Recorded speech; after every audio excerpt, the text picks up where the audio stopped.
This is 8 News Now at 11.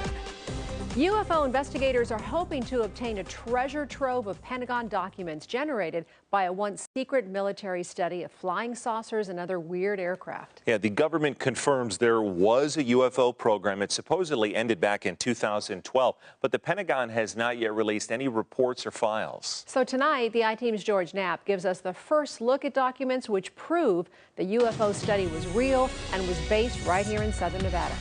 It was in this position I learned that the phenomena is indeed real.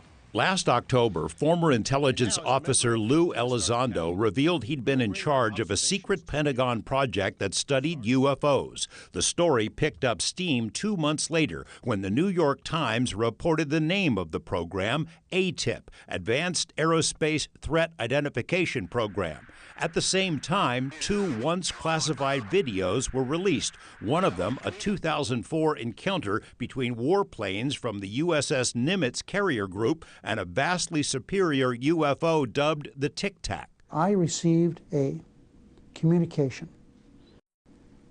from a man who worked for one of the defense agencies, PhD in physics and math, a brilliant man.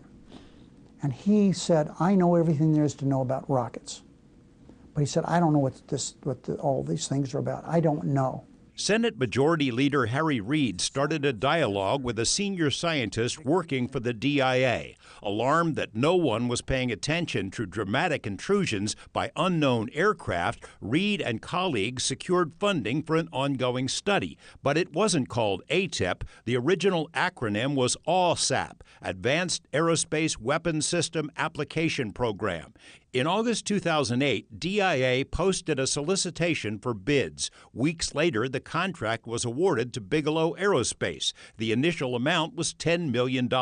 It required Bigelow to provide a facility that qualified for top-secret work. Harry Reid did not influence the selection process. There was no direct contract vehicle for Senator Reid to take care of a buddy over here in his state for a contract.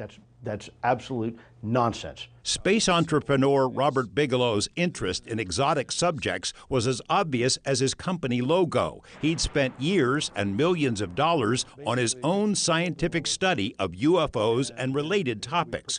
For the DIA contract, he created BASS, a separate entity housed within his aerospace plant. He hired a team of 46 scientists and investigators, along with dozens of other support personnel. The agreement with DIA did not mention UFOs at all. It used more generic terms such as future threats and breakthrough technologies, and it specified 12 focal points, including lift, propulsion, materials, versions of stealth, as well as human interface and human effects, meaning Bigelow's team would study people who reported unusual experiences beyond just seeing UFOs. A ranch in Utah, known for decades as the site of bizarre encounters, became a living lab for the study.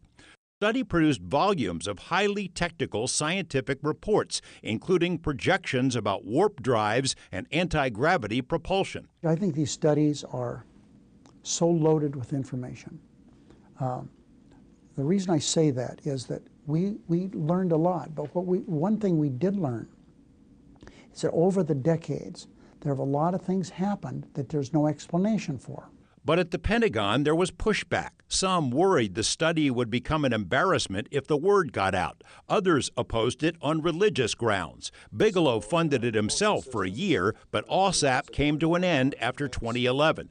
Elizondo, who had interacted with the study from the Pentagon, was assigned to continue the work, but he chose a smaller focus, limited to military encounters with unknown aircraft. His network, dubbed AATIP, survived by keeping a low profile. Elizondo relied on an informal network of colleagues to investigate the cases that came in. There were other folks that were related to our effort and that were part of our effort. It was a bit of a confederated approach. So you had folks in the Navy and pockets in DIA and pockets here and there throughout the department that we worked together collectively on this. George Knapp, 8 News Now. Now, the U.S. government has yet to formally release any of the files from the 2 different UFO programs, but we've obtained a few reports. You can find them on our website at lasvegasnow.com, along with a statement from one of the managers of the study and an interview about how the UFO videos were made public. All those web extras on the website, too. Yes. Good stuff.